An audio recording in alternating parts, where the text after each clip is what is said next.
High on gadgets को subscribe कीजिए, साथ ही बेल आइकन में दबाइए जिससे आने वाली मेरी सभी वीडियोस की आपको नोटिफिकेशंस मिल सके। हेलो फ्रेंड्स, मेरा नाम साकार है और आप देख रहे हैं हाई ऑन गैजेट्स। आज जो आपके सामने वीडियो लेकर आया हूं उसमें Redmi Note 7 Pro और Samsung Galaxy M20 का कैमरा कंपैरिजन करूंगा। दोनों ही फोन लेटेस्ट सॉफ्टवेयर पर अपडेटेड हैं।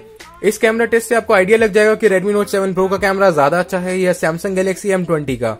Redmi Note 7 Pro में बैक पर 48 megapixel f1.8 plus 5 megapixel f2.4 aperture के डुअल कैमरास और फ्रंट में सिंगल 13 मेगापिक्सल f2.0 अपर्चर का कैमरा मिलता है। और सैमसंग में बैक पर dual cameras 13 megapixel f1.9 aperture plus 5 megapixel f2.2 super wide angle camera मिलता है और फ्रंट में 8 मेगापिक्सल f2.0 अपर्चर का कैमरा मिलता है। तो चलिए स्टार्ट करते हैं।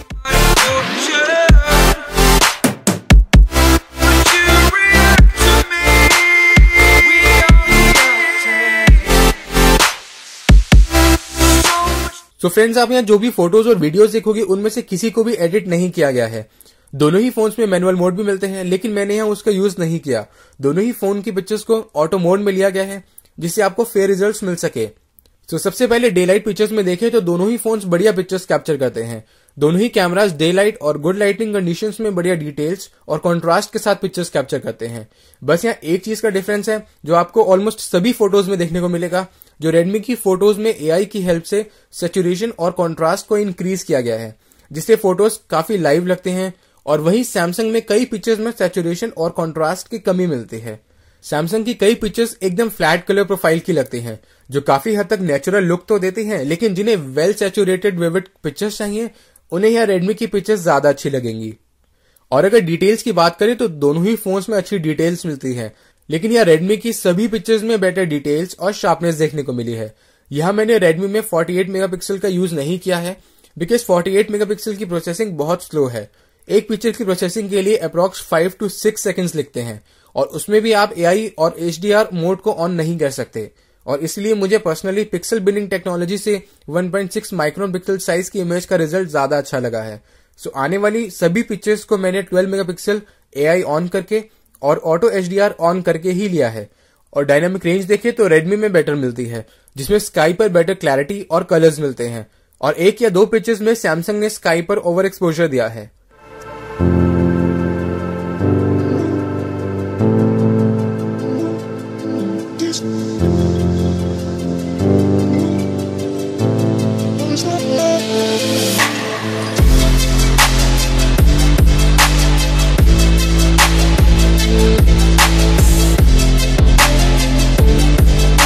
सैमसंग में यहाँ वाइड एंगल लेंस दिया गया है क्योंकि वाइड एंगल लेंस सिर्फ 5 मेगापिक्सल का है।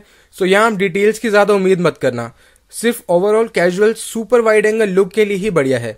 यहाँ मैं आपको कुछ सैंपल शॉट्स दिखाता हूँ जिससे आपको बेटर आइडिया मिल जाएगा। सुपर वाइड एंगल से पिक्चर्स में कॉर्नर पर सब्जेक्ट पर कर्व्ड शेप मिलती है, लाइक फिश आई इफेक्ट की तरह लगते हैं जो कई जगह पिक्चर्स को वियर्ड इफेक्ट देते हैं। सो जस्ट एक फन पिक्चर के लिए आप इसे यूज कर सकते हैं। अब बात करते हैं पोर्ट्रेट मोड की। तो यहाँ सभी पिक्चर्स में रेडमी ने बहुत बढ़िया रिजल्ट दिया है।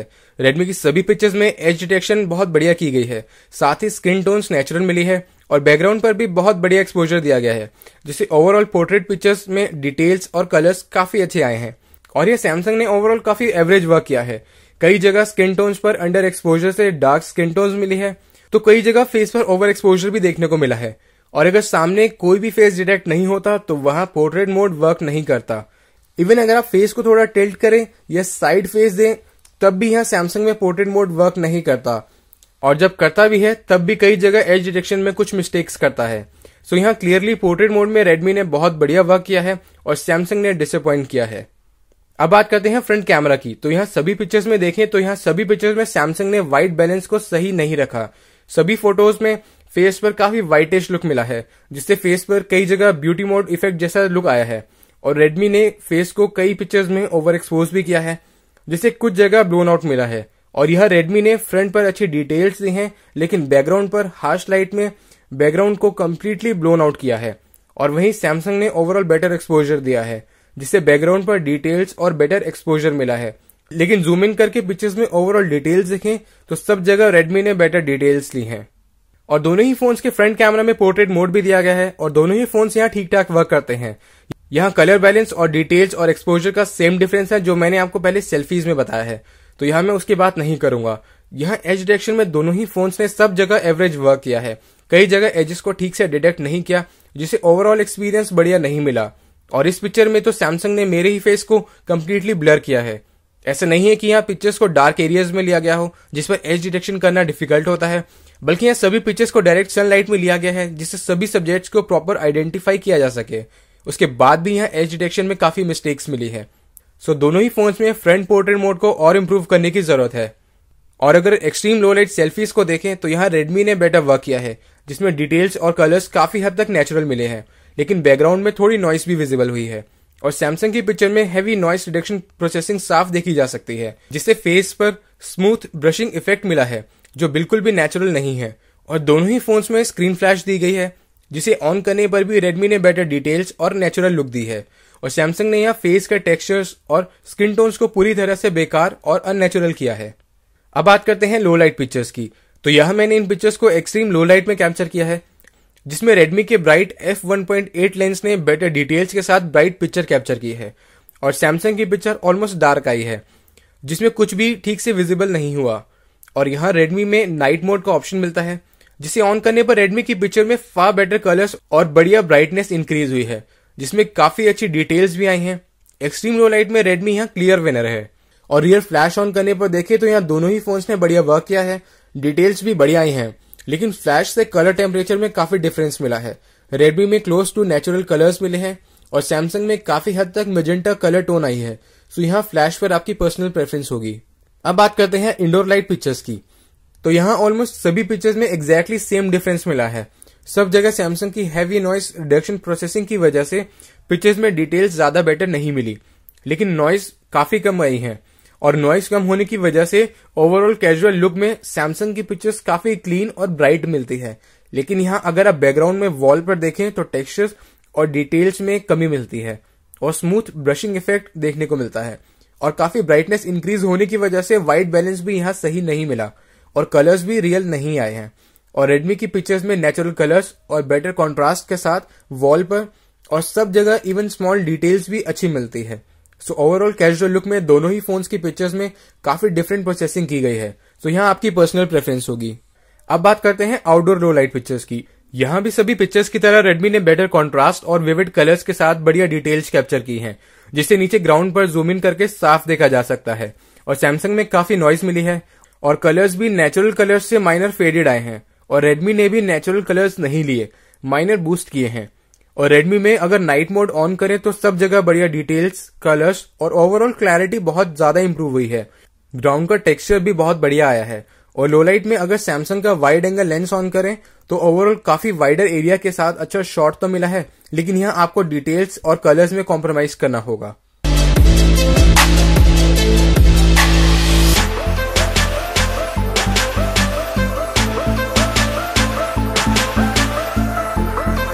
और इस पिक्चर को लाइट्स पर एक्सपोजर चेक करने के लिए लिया गया है।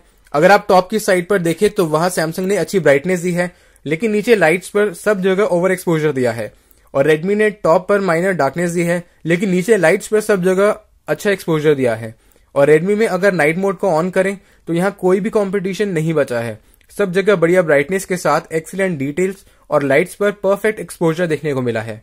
वीडियोस में भी दोनों ही फोन्स अच्छा परफॉर्म करते हैं। कलर शार्पनेस और डिटेल्स अच्छी है। डायनामिक रेंज और सैचुरेशन काफी अच्छी मिलती है। यहाँ जो डिफरेंस है वो सेम है जो हमें पिक्चर्स में मिला था। रेडमी में कॉन्ट्रास्ट बूस्टेड है, जिससे ओवरऑल विविड कलर्स मिले हैं।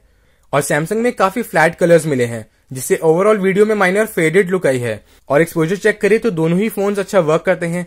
डायरेक्ट सन फेसिंग एक्सपोजर पर सामने डायनामिक रेंज देखें तो सामने हाउसेस पर, ट्रीज पर अच्छी डिटेल्स आई हैं।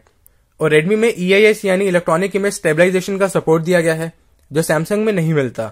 और 1080p 30 FPS पर स्टेबलाइजेशन टेस्ट में मैंने यहाँ नॉर्मल वॉक करने पर भी या रन करने पर भी रेडमी में बढ़िया स्टेबलाइजेशन मिलती है। और सैमसंग की वीडियो काफी शेकी आती है। यह रेडमी के पास कुछ एडवांटेज मिलते हैं, जिसमें 1080p 60 FPS, 4K 30 FPS, time lapse और स्लो मोशन वीडियोस जैसे ऑप्शन दिए गए हैं, जो हमें सैमसंग M20 में नहीं मिलते।